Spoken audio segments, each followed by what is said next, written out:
Hello and welcome back to our sustainable journey. This is Steve.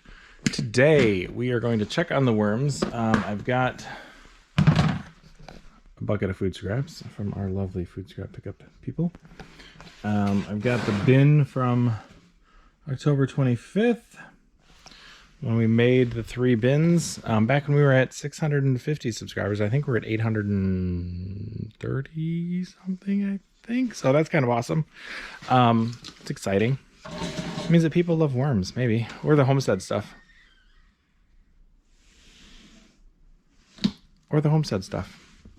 Either way, we get a lot of it. So we are going to, give these guys some food. So let me pop it open and we can take a look and see how they're doing. How they're doing on the towel that we put in there last time. But you can see little corners. I'm sure they have not made much progress on this one because this was the crazy thick one. But you can see there's some babies in there. That's exciting. See a little baby? I don't know if you can see that. Hopefully it shows up clearly. So they're breeding. And they're... Oh, they are digging into it. All right, here we go. So, look at that. I think they like it. Oh, look. You can actually see. All right, I don't know if you can see. There's a cocoon. There's a cocoon. There's a cocoon. I may just steal more towels from my wife. This is kind of awesome. So, oh, there's one right there. There's a cocoon. I don't know if you could see it at the end of the cultivator tool. There's a cocoon. Oh man, this is fantastic.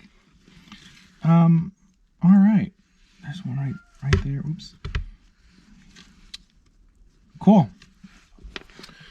So what I'm going to do is I'm going to pull this guy back and I am going to put food down and then I'm going to cover it back up. So let's see what we have.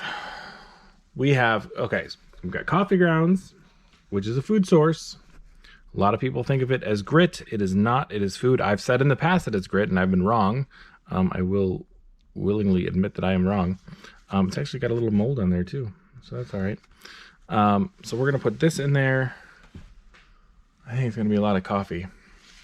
So we'll just put a couple of these filters and all, because the filters are just fine.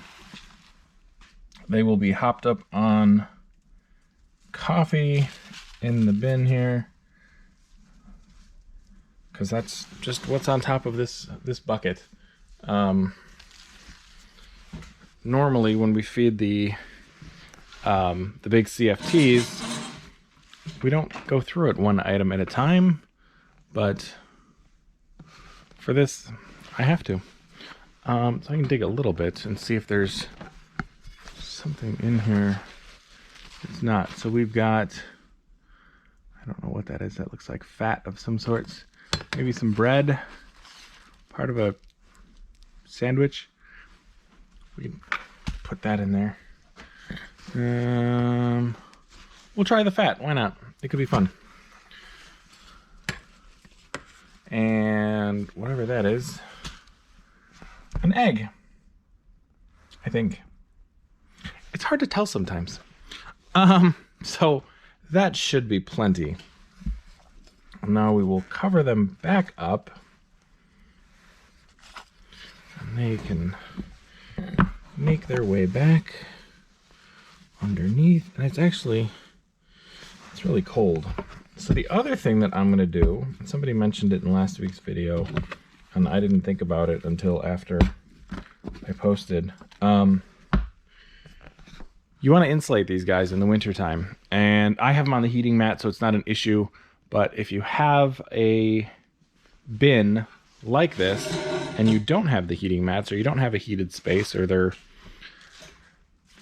outside or whatever, and you have cold temperatures, because right now it's 30 degrees in here, you could just use shredded paper, shredded cardboard, Leaves would be ideal, but there's, you know, a foot of snow on the ground, so we don't have access to leaves. So I'm just going to cover this in shredded paper, and that should be enough of an insulating layer so that the worms are protected.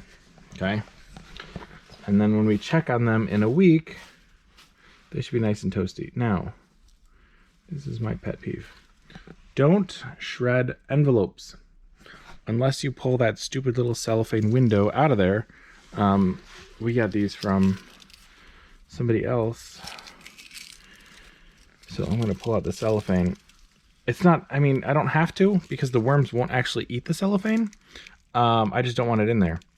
So when we sift, it comes out on the back end. So we pull it out at that point, or it doesn't really go into the finished castings at the end. But I would still, if you have windowed envelopes, cut that little window out, because it will not break down in your worm bins. So that's what we're going to do. I'm going to pull these out, but the rest of this stuff is fine. It'll break down, and if I miss some, I'm sure I'm going to miss a bunch, it will come out when we do the sifting. So yeah, so there we go. So this one's been fed. Looks like they're loving the cotton towels. They haven't broken down yet. I think it's probably going to be 6 months before, that's my prediction, is 6 months before we actually see some breaking down of that particular towel. So we'll move on to the next one and see what it looks like. All right, this is the next little breeding bin that we have. So we'll take a look and see how this one looks inside. Let's see if I can dig and figure out where I put. This one's dry. Where? Oh, there it is. All right. So there we go. They have all been hiding underneath it. Another great sign, and you can see, I don't know if you can see that. There's a baby there. You can see where my finger is. We've got cocoon there. We have another cocoon there. That's all that I see with my eye right now. There's another one right there. I don't know if you can see that. Zoom in a little bit so you can see. So clearly they're happy. But again, no breakdown has started happening to this cotton t-shirt yet. So we'll shuffle this aside, and I will put some food for them right here on top. So we'll do the same thing. We'll give them some coffee. So apparently that is what is on top of this bin, is lots and lots. Oh my gosh, it's all coffee. Come on, people. Tell me you have other foods. A potato chip. And maybe, oh, ham. That's great. Thanks for the lunch meat. Okay. Well, let's see what else we have. A bone. All right. Let's do that. We'll see how that works out. All right. That should be more than enough food. Maybe I'll give them a little bit more. Give them a little bit of the ham. See if they like ham. I do not recommend meat or dairy in your worm bins. It attracts other pests. We don't have that issue here because we have animals that hunt the pests. But if you're doing this out of your home or in an environment where you don't want to invite mice or other vermin, don't do meat and dairy. Plus it can stink when it breaks down. So we're going to cover up. I put the cloth on top. We're going to cover it back up. And this is This one's actually not too bad as far as temperature goes. It doesn't feel that cold, but I'm still going to give it a layer of shredded paper here. And we'll do the same thing we did on the last one. Spread it out a little bit. Get one more handful over for this corner.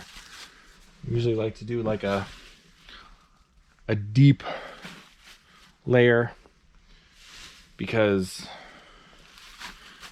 that's basically how insulation works. Is it prevents the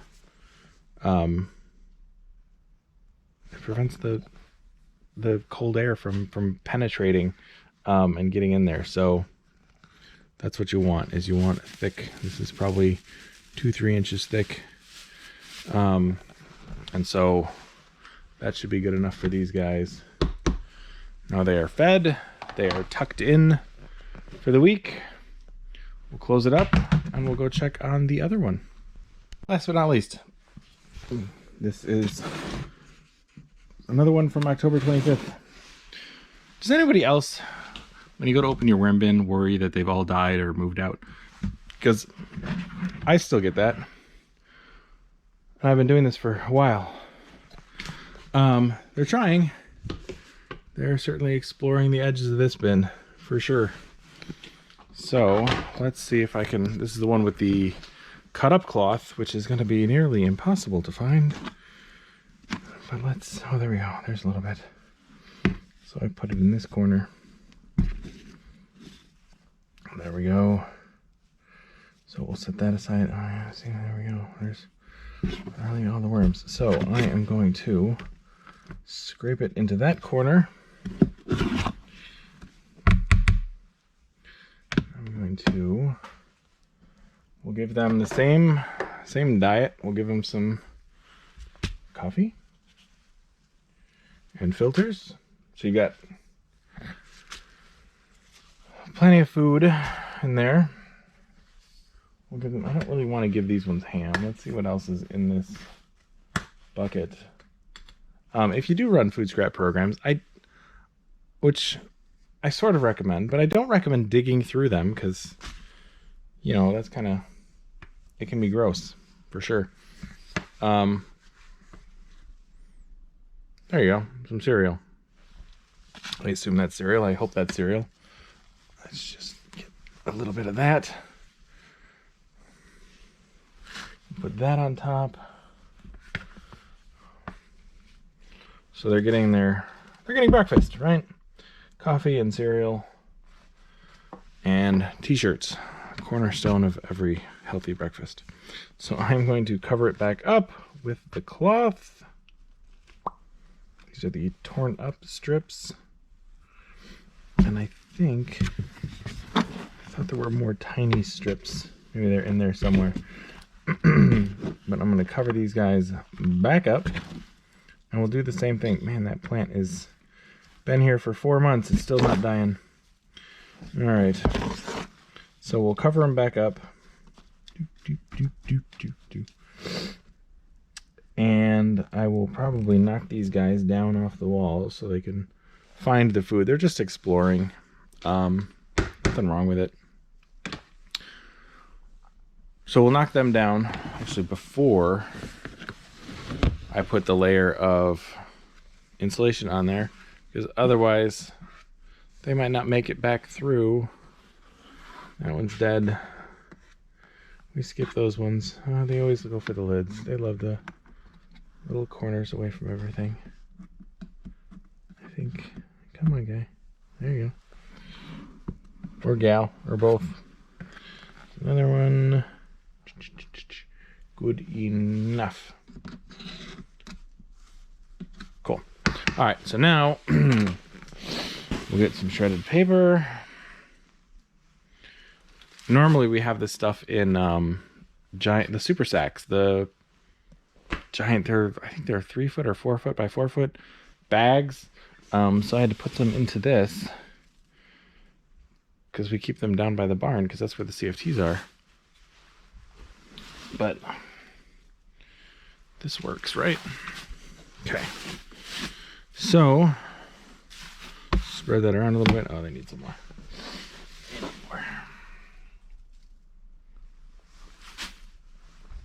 one more handful, and then that should be enough. Cool. And there we go. So now they are insulated, they are fed, they're hopefully happy, and they're good for a week, right? We'll check on them in a week, see if that material is any closer to being broken down. And we can kind of go from there. All right. So that's essentially what we do for these guys every week. I think this year we're averaging about 700 pounds a week so far for our food scrap program. Last year we were a little over 500, so we've added some restaurants and some more residential houses and things like that, which is phenomenal. We love that program. It's been great for us and for our customers. So if you have questions or want to start one of those in your area, let us know. We can walk you through what we do, how we do it. I know there's a few videos on it in the past, but I think it's great, and it keeps a lot of stuff out of landfills. So if we're averaging 700 pounds, that's 3,500 pounds for the year so far, which is great. And last year, if we were averaging 500, that's 25,000 something pounds, I think, for the year. I don't remember what the total was, but that sounds about right. But again, awesome to keep all of that out of landfills. That's really cool to me. So that'll be it for today. We hope to see you next time around. Click the subscribe button. If you like the video, hit the thumbs up. Somehow that helps us with YouTube. I don't really understand it, but apparently it gets the word out. Feel free to share the videos if you like them, or leave a comment or a question, whatever. We try to get back to everyone that we can. All right, we'll see y'all later. Have a good one.